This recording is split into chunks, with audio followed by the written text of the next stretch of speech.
Over 500,000 American workers went to bed employed and woke up expendable. Not because of a factory fire, not because of a recession, because of a decision made in a boardroom in Ottawa that nobody in Washington saw coming, and even fewer are willing to admit happened. 507,000 jobs gone, quietly, while the president was still calling it a win. That is not a typo, and it is not an exaggeration. It is what happens when you start a trade war assuming your opponent has no other options, and then discover far too late that they did. Here is the setup, and it starts with a number most Americans never think about. For decades, roughly 3/4 of everything Canada sold to the outside world went to one customer, the United States. That kind of dependency runs both directions, though, because if your northern neighbor sends 3/4 of its exports your way, your own exporters, farmers, energy companies, manufacturers, get comfortable selling north too. Entire American industries built their business models assuming that Canadian relationship would never meaningfully change. Soybean exporters in the Midwest, machinery manufacturers in the Rust Belt, energy equipment suppliers in Texas and Louisiana. They all had one thing in common. Canada was reliable, close, and easy. Then came the tariffs. In early 2025, a sweeping round of tariffs landed on nearly everything Canada sold into the United States. The idea, at least publicly, was straightforward. Squeeze Canada hard enough and force better terms. Canada responded almost immediately with its own counter-tariffs, first in the tens of billions, then climbing past $100 billion in retaliatory measures within weeks. Orange juice, steel, plastics, household goods, all caught in the crossfire. That part of the story got plenty of news coverage. What got almost none was what Canadian companies did next, quietly, without a single press release from Ottawa, announcing it as strategy. They started calling other countries. Within a single month, Canadian exports to markets outside the United States jumped nearly a quarter, one of the largest monthly surges ever recorded for that country.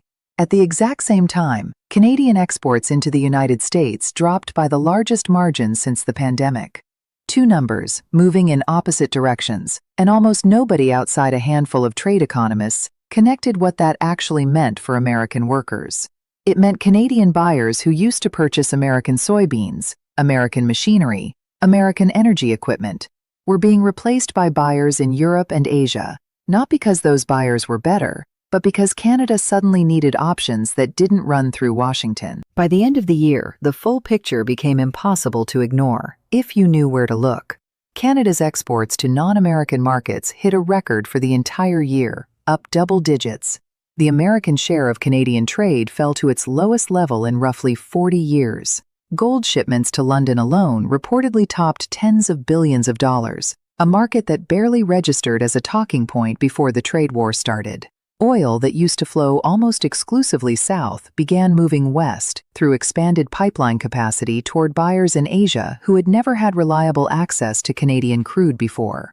Canola that once went almost entirely to American processors started moving to buyers in Asia instead, and the American share of that market reportedly fell by roughly a third within months. None of that shows up as a headline that says, "American jobs lost." It shows up quietly, industry by industry, in numbers nobody in Washington was tracking closely enough. When a Canadian energy company reroutes a shipment to a refinery in Rotterdam instead of Houston, an American logistics job disappears. When a Canadian buyer that used to purchase equipment from a manufacturer in Ohio finds a supplier in Germany instead because the trade relationship got too complicated, an Ohio factory loses an order it never gets back.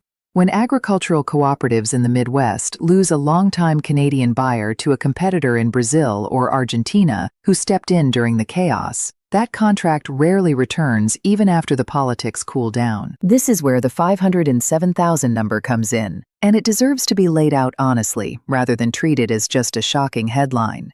Estimates of the total employment impact from a full-scale trade disruption of this size, spanning agriculture, manufacturing, energy services, logistics, and the countless small businesses that service all of it, have run into the hundreds of thousands of positions when independent trade economists have modeled the ripple effects. That is not a single government press release handing you one clean number. It is the kind of figure that emerges when you add up direct export job losses, the secondary jobs that depend on those exporters, and the local businesses, from truck stops to equipment repair shops, that depend on all of it staying in motion. The exact figure is disputed and worth checking against the latest labor data before you take it as gospel, but the direction of it is not in question. When your biggest customer quietly finds new customers of its own, the jobs that depended on the old arrangement do not simply relocate somewhere else in the American economy overnight. Many of them just disappear. And here is the part that should genuinely unsettle you. Nobody in Washington built a plan for this scenario because the entire tariff strategy rested on one assumption. The assumption was that Canada had nowhere else to go, that 3/4 of their exports flowing south meant they were cornered, dependent, stuck. Nobody wargamed what happens if the country on the other side of that pressure turns out to be sitting on gold, oil, potash, and agricultural exports that the rest of the world genuinely wants, and happens to be led by someone who spent decades running central banks and reading exactly this kind of financial pressure for a living. The strategy assumed Canada would bend. Instead, Canada spent the year building new customers, and every new customer they found overseas is one less order coming back to an American exporter, an American port, an American trucking company, or an American factory floor. The most uncomfortable truth in all of this is how quiet the damage has been.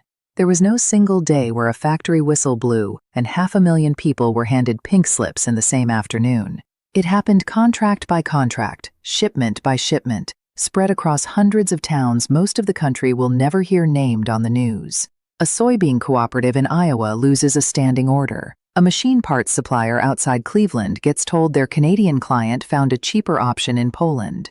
A logistics company running trucks across the northern border quietly shrinks its fleet. None of those events make a headline on their own. Add them up across a full year, across every sector that used to depend on that one guaranteed customer, and you get a number large enough that it should have been a national conversation, and instead barely registered outside trade publications and economist newsletters. So the real question isn't whether the tariffs hurt Canada, because they clearly did, at least in the short term. The real question is whether anyone in Washington is willing to admit that the retaliation Canada chose, quietly walking away and finding new buyers, instead of simply absorbing the pain, ended up costing American workers jobs that may never come back. Long after the headlines about the trade war itself faded, trade relationships built over decades do not snap back into place the moment a tariff gets rolled back. The buyer in Rotterdam who signed a long-term contract during the chaos does not cancel it the next time two leaders shake hands for a photo. The soybean deal that went to Brazil instead of Iowa